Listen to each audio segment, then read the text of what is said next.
前段时间上汽奥迪发布了首款车型 A7L， 搭载一台 EA839 发动机，还配有主动式空气悬挂、动态全轮转向，还有最新的 Quattro 系统，被称为国产奥迪的天花板。事实也确实如此。其实细心一点我们会发现，不管什么时候上汽集团包括上海都是走在国内轿车行业前沿的。1901年，匈牙利人李恩石从上海带入国内2台奥兹莫比尔汽车。1903年，上海就已经出现了商品汽车，并且开始为汽车颁发牌照，当年就发出去了5份。那其中的上海第一个牌照就被我国的巨商周祥云买下。随后几年上海汽车总量逐年增加，1908年达到了119辆，1920年则有1899辆。与之增加的还有汽车相关的业务。西方国家陆续开始在上海建立车行，想要争夺和垄断国内的汽车相关市场。那个时候的轿车大多为商人们的玩具，当时可供轿车通行的路也不多。当时汽车的购买人群除了商人就是大夫。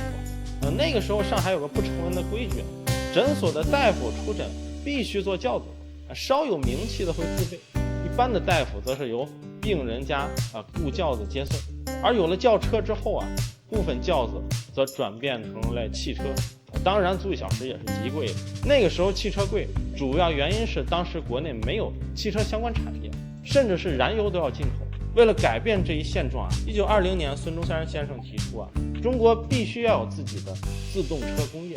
这里解释一下，那个时候人们习惯把汽车称为自动车，国内就陆陆续续的开始造车热潮。最早则是少帅张学良投资的可载重2吨的民生卡车。这里还要说一下，由于当时我国正在发展的阶段，所以研究的方向大多为载重卡车。通过这张图我们会发现，在进口汽车中卡车的比重一直都是很高的。当时技术最先进的是1936年上海中明机器股份有限公司研发的木炭汽车，它不但解决了汽车的问题，还解决了燃油的问题。当时我国每年都要向美国、德士古等石油公司花费大量外汇购买燃油来维持交通运转。就拿1926年来说，我国在燃油上的花费就多达1亿多元。1978年，这一年国家把引进轿车生产线的项目放在了上海，当时也只有上海才具备大批量生产轿车的能力，比如上海牌轿车。1978年9月，我国向大众、奔驰、福特、通用、雷诺、雪铁龙等公司发出邀请函，在经过初步谈判后，最终上海选择了和德国大众合作。当时大众其实也想在亚洲建厂，并且已经开始和韩国谈了。大众见我们有意向合作，就放弃了和韩国的谈判，并且大众也愿意出钱出技术。在经历6年谈判后，1984年10月10日，上汽大众汽车有限公司合营合同签字仪式在人民大会堂举行，比一汽大众成立还早上几年。这也使得上海又一次在轿车工业上走在国内的前沿。就像这次上汽和奥迪合作一样，上汽奥迪带着全新的 A7L 和生态模式面向大家。现在我旁边就是一辆上汽奥迪的 A7L， 我们先看它的外观，纵横交错式的格栅非常的漂亮，当然还有轮毂以及腰线也更具有运动感。话不多说，我们直接上车体验一下。先简单说一下这款车的参数。这款车的发动机 EA839 是由奥迪和保时捷共同开发的，最大功率250千瓦，最大扭矩500牛米，100公里加速5.6秒，长宽高5.076、1.908、1.429，轴距3.026。这款车的 Quattro 系统采用的是电控多片离合器式的。关于这个，有些人说 Quattro Ultra 不纯粹了没灵魂我觉得没必要。搭载 Torsen 差速器的车型像 Q8 也都有还在卖，但并没有直接把所有的 Torsen 差速器换成了多片离合器。而且这2套 Quattro 可以理解成奥迪的2套产品线。像 Q8 这种自重大且有在非铺装路面行驶需求的，就会搭载负载能力大的Torsen 差速器。反之，像 A7L 这种只在铺装路面行驶，没有那么大的负载需求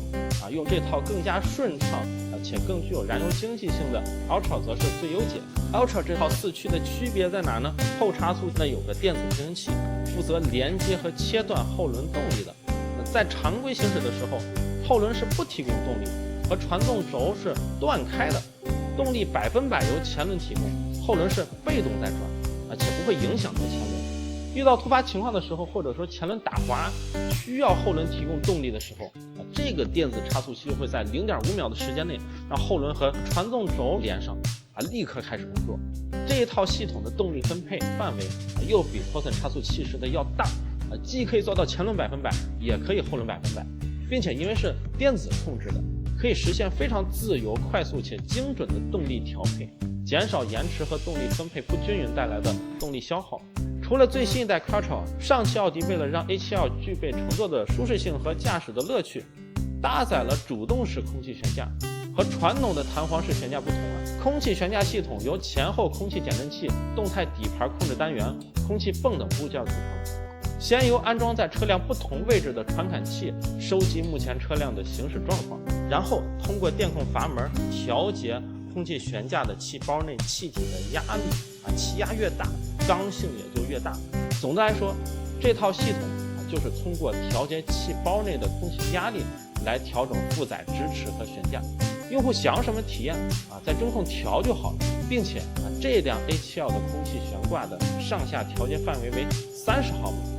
比如高速行驶时，车身高度会自动降低，从而确保行驶的稳定性以及降低风阻的油耗。在慢速通过颠簸路面时，还会将车身自动升高，可以说是既能省油又能提升安全性。除了这些，上汽奥迪还考虑到 A7L 作为 C+ 级车型，为了转向或者掉头时更加灵活，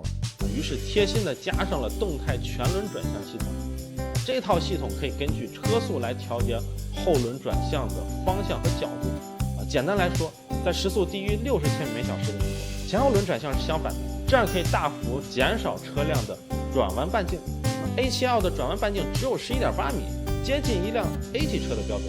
而高于60千米每小时，前后轮转向又是相同的。在这种时候变道，会给人一种车子在路面平稳滑行的感觉，更安全。2020年国内豪华车市场销量为279万辆，同比增加20%。